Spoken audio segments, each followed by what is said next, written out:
chechemu ankasani nananom yesi drama foso ani aka yanom enra ni finhyedu mienu abamo wo kokodrufo emade ye Ghana for ye mampani dada wo freni kweja Professor John Evans Atta-Mills wo ma ni dum ne dade bua no prekodinity yanom ensiedo enro yamane ni amamre nyina danso e de kai ni finhyedu mienu no mampani dada ma se ese ye hwani dwumadi a obedi ye ni esua no na ho brase na ho fama ene se de no ye ne niema fa na no ene betumi abo adwumadi no ase ka twene bro kowura kwako ani do woni abusuafo enso de yamso na enso bibia akota mu toten ama dwumadi no ekoso. And remember the untimely passing of our dearly beloved President, Professor John. I resign to the fact that we may not completely heal from the ever-present shock of his passing, though the questionable integrity and absolute humility in the service to the nation he loved. Foil to the kind of leadership Ghanaians have had to grapple with antithesis of what we've been going through today. We will clearly not leave here today. It hurts deeply that we have to make reference to our dear the past tense. My boss, Professor Mills, was a selfless leader. He prioritized the needs of the nation over his personal and any political gain, unlike the situation we see in Ghana today. He was the undisputed Asungehene, the man of peace, power, excellence. Wey mampani dada His Excellency John Dramani, Mama. Na sem kroya Papa John says edun kache John train di mani DC chinyama nyuko se afia se de no wombedi ne de ebeye nkuntabu okra odi asami tudwa wo bra enra no odi enhwiren enso di gu asumdwe park baby a esi okunini John Evans Atta-Mills no na wo se edi ne besie sa ban bi beba no obeye bibi na yentoaso se yantoaso sa kofo haw ni tunsanso bo ne de bra o man ene esika semada akafo ne beba se eba beda wo ka odwumadi a uji sika ne di ye no ada panso adedi is. And since we cannot talk about everything, we decided to select 3 things as a take home for everybody here. Number 1, let us remember Professor Mills as a man of peace and a unifier. It's unfortunate that after his death, some pretenders would want to do everything by way of remembering him. And watch Okunini John Evans Atta-Mills when you buy a friend Auntie Alaba, one also the kakra etwaso. And then one day he came home with about 10-15 children. The eldest was about 6 years old, and the 2-year-olds, my brother brought them home. So my mom asked, "Oh, Fifi, it's my mom, that's my team." Hey, so what's the name of the team? He said, and he was fan of a great supporter of Manchester. So the team was Manchester Team B. So I wasn't surprised when they were saying that his cabinet was Team B. Don't worry, my brother already had Team B. Yes. So my mom will have to cook for them before dispatching these kids away. All that he wanted was for them to have a decent meal, because their parents will leave them in the villages for them to play around.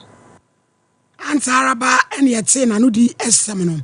A futu Emrashe bedwani ono ana ye dom dodo na no bani onmonyamfo Alexander afanyoma akense en wasi da bi papa mama wo kase debate ni dia wo made ya ne wo mute ase enye yi ekwan bi ada so woni papa ba omi abete agina na ma ye debate no obi ad ni tirimpo en susu ye de aguga na fo anum ye hia ne atumi agina so nso e de ato aba enu nti so kase wo nye debate ni dia ntiase anim o chiechie mu de free papa kufo bre so eniam MPP aban ba wo ye de bo Ghana for any move for so, even health insurance, school feeding program, LEAP, everybody we free SHS, Tabonwa, and we are singing a dance so, Ghana for the AB.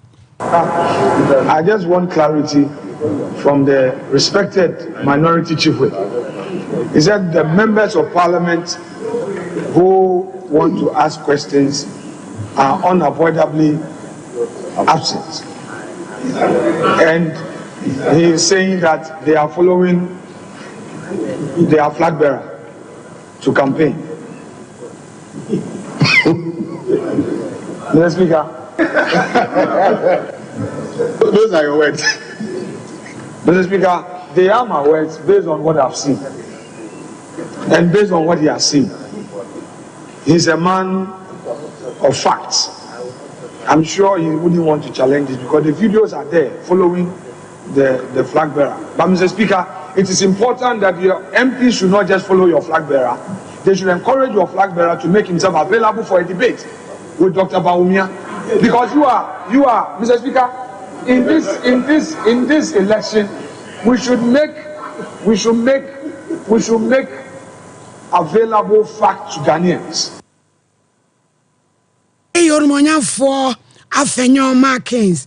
Na ye to akase ebo so a edom keto an se da bida wo muntumi ma driver mate ene papa mama e ma megina ho e ma debate bia wo se NDC campaign team no akasa edinsi awe abode aguso se nya de ombe mama mpani dada mama ene papa ba omia agina mu aye debate bia wo bra na nsam ne koso mra chebedwe fie mu aya waso nof emra chebedwani e na wo gina mu ana wo kasa wo kirem se enchakra papa mama woni sentwerefo edi nkomonti de di kan no papa ba omia so friends entrofo niam sebusa nsem ansa rabeka debate ho asem.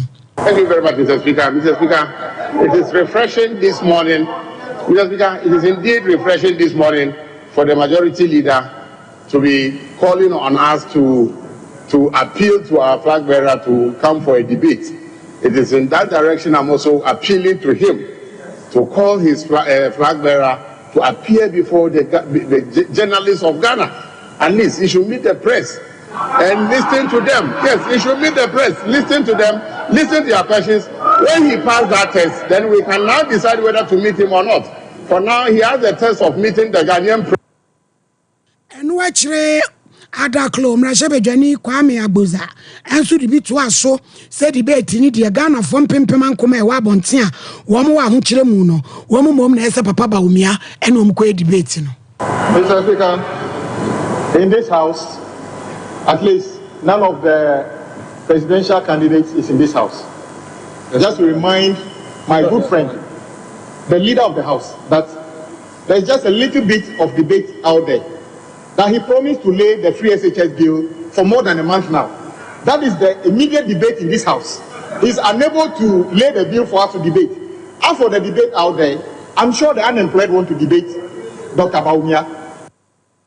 And watch Orakesa to forcing one so ewie se papa Bawumia esikasam to tua na de Ghana akwa ho kire munti one papa Azeki Adongo enye debate no. Mr. Speaker, monkeys they say play by sizes. Mr. Speaker, how can a driver mate debate an experienced driver? Mr. Speaker, in this house, the spokesperson for the minority on the issues of finance is Honorable Adongo. The spokesperson for the minority for the issues of the economy is Honorable Kweku Rekitega. And the spokesperson for the budget for the minority is Honorable Ampem Dako. Mr. Speaker, we all know that the chairman of the economic management team is the vice president. So the vice president can only debate Honorable Adongo. He should debate Honorable Adongo or debate Honorable Kweku Rekitega. A driver mate cannot debate an experienced driver. No, that is a fact. So wey ya dia so e wo mrache bedwafie mu e fa debate no obi e be ka se wo ye frukutu e wo sikasam tutue mu financial consultant owura Prince Obri Yeboa e no no so akasa dia for my Ghana sikasam na no media budget ya fotosanso afo de kokotu mu wo so my Ghana sikasam ba bia ye koyenye nuwo e wo mse ne magirigire mu kakra de na nso ye wo kwantwa papa wo so hwe ka o mine de ye Ghana sikafrei wo pepepe a hanso aduanan emienu ene kwan a yafa so ne ye adwuma no a ye wo kwantwa no de ode futu obeba mpanifo se nche bi e beto aba ne ye ene ani sika na amro de sese yedi no budget no enidaso a ewo mu edema Ghana for eye ba kope ena se prekope ene se economy na be mfie mienu mfie miensani ne nema ahya ase se de tete apansam no o hwe the last couple of months ne days here even though ahokyere ne da so ye den ewo ho but ya ye se de enema fa ne ntom afira no and I say economy no asase shishen hono and it says we use all the economic indicators according to the Minister of Finance and the Ghana Statistical Service the ababon chena ni nyina pointed towards direction say economy no enema asase epic the obeka ye no meka say this budget review no it was some way somehow be a bit not too detailed papa it was more of the abine by wetimi aye the last 8 years no anana or highlight no more National Media Commission whatever the ko wasanti mantemu ya wo ba bebo ansentwerefo ene omdwumedie ni titu ni bra ya be kwa abato so yi odwontrani ni ora ya boado ya boafo ene ode asem to nsentwerefo anim se sentwerefo dodo na ne kwahia nkwanhia wo bra ya sori anopase ekọ edwumedie so enu tinkyerɛkyerɛ ebi ebeye ede afaya mamra constitution no yesikasem ehyehyɛ ya wodo amanyofo de begu akwam wo bra ya ba beto abai na watumi aboa se de be ne nsentwerefo bi nso a ensem no yebumu mienu se gen na se di tu mfuturo gu nkrofo ni sankyerɛkyerɛ ni nyina wa kyerɛkyerɛ ame atwe ho afiri ho. If you don't understand the problem, don't you? And that is where the difficulty arises, particularly in recent times. One of the things that is becoming very popular is the use of vulgarity that is near to pornography. That the descriptions, the word that we use, if we have seen the image, it will be nothing more than pornographic. What is the benefit of that? Please let us understand that our value is in the recognition that the people give. If the people are fed up with what they do, they are out. And your family is here. Now when you sit on the radio and you are talking, you are not that everybody is listening. And that's why you make some of those hawkish things. Meanwhile, nobody will even be listening. And you are only praising yourself for doing that kind of feeling within you.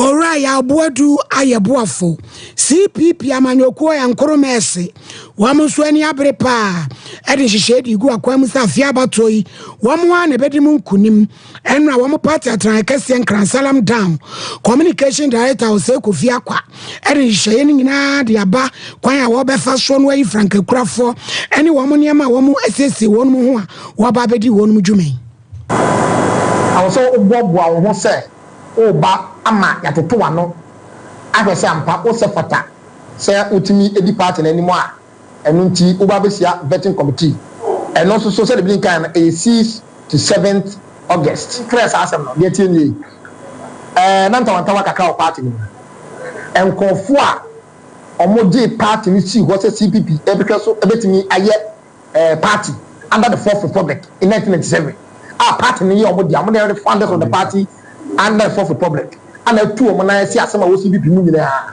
omo anayi sa independent committee no to bia ni wasam ka se kwa me kromati asede ana o say ni CPP enu nti sese no ne susuye ni ana say ne susuye ni a obi no wono wasam ka sa committee na ye ka no enye sebe nkoran kitimi ne eye mpenifom den professor modele no when part na so bojo no a omo no chant masi omo bo mpavara ni no do na no a omo court akota Supreme Court say sese so da ban afi ho ne pese ka bi man ka bibia ɛneɛ CPP no a soja ban bade in 1966 no yɛsama no mmra na ɔma mɛyɛ amanyɔsɛm bio ɛno akyire wɔsan toa so kasae akyirɛkyirɛ mu sɛ wɔma hu MPP foɔ pran wɔma hu NDC foɔ pran wɔma hu mu sintɔ wɔn mmerɛ yɛ no wɔma hu ɔden ti afei no wɔn nso ɛbɛte asi mu yɛno nti ɔsi July bosome ne deɛ ɛtɔ so 29 kɔpem August bosome ne deɛ ɛtɔ so 2 no ɛyɛ nominations wɔwie a wɔde vetting bɛtoa so atoatoa so saa kɔpem time a wɔmbɛyi wɔn frank akurafo a wɔbɛdi wɔn anim afi abatoɔ no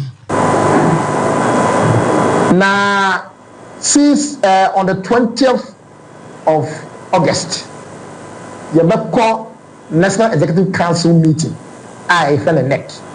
And only a regional executives, any in before the womb, Council of Elders, nominally founders, no, near Kakushia, not Congress here, Yabako on the 24th of August, I want to hear, said the Baya, a whole Tanzania, it be decided. Na yaka nti yaka saa asɛm nyinaa on the 20th of August na ne nanan on the 24th of August no na afei yɛhwɛ ne akwakoto aba ade yi fankatumi the entire Congress committee any abre na independent council so another committee ta omati no mutu sa na mowe anyina ne sɛ yɛtete sɛ nkɔfoɔ kasa na CDB kura asɛm akyɛ dodo na mo baba nie deɛ chairman Nana Tumi Congress Committee Chairman any CBB for person moti ase ne say baby ejina yi yesada na pese ejina yo ye kwadia ne kwadansi do mpase no wadansi no mensini mu ohine o ye okofo kwabena bonsu afre Ghana fo nyina da se enka ehumom na ye moa emempuntu nso entumi emfranam so said ye titibremu communal labor ye ne ade ye sebreto ensam tete ye mantem ho senya bibiada ena ban betumi aye ode asami to dwa wo bra no ye clean up exercise CB e wodompase a one nananom akabom ne ba ya fikuni we kan be sem prensa ye no makabom a ye communal labor na ye dompase yare ba kromo a onim sabe ohene onim ohema onim obiara ayi obiara sede ntina mene dum pasman ya sorry say ekuru no yen ya ebeye de ebetima ye no o se ye de bo aban ye bibia no o se ye de to aban so amem de mene je me da mamamfo ase se bre biara me boda wuro kuremu no omu nyina botwi beta amachi eno achi oba hema o wadansi dom pase na na efie free fa otoso miensa enso ani je dwumadi ani mu ade afuto kakrama ahone se e ma de yenim se fie nyina fie siesie nyina eyema enti me so ye baaye na adom pase hene akofu kwababo nsadaroma okwa na hema nso ne ma ne yenso ye taachire omodo a ne yenso omodo ne yenso ye pletri se ne be ya krom ebetie etia etima yen ma nkasa efi se ye na yekuta ye ma enketwa emofra ene yare aba malaria ya tete ka ne nti die yare no ewo ho enti eno nso ye efi ena deba enti se ye di ye huni na ema na ye prepra na ye ma ye bibia ye kama ye hu sa anyare ni nyina ewo ye maso ye ma ho to yen a na abatan no ye so ye ho atoye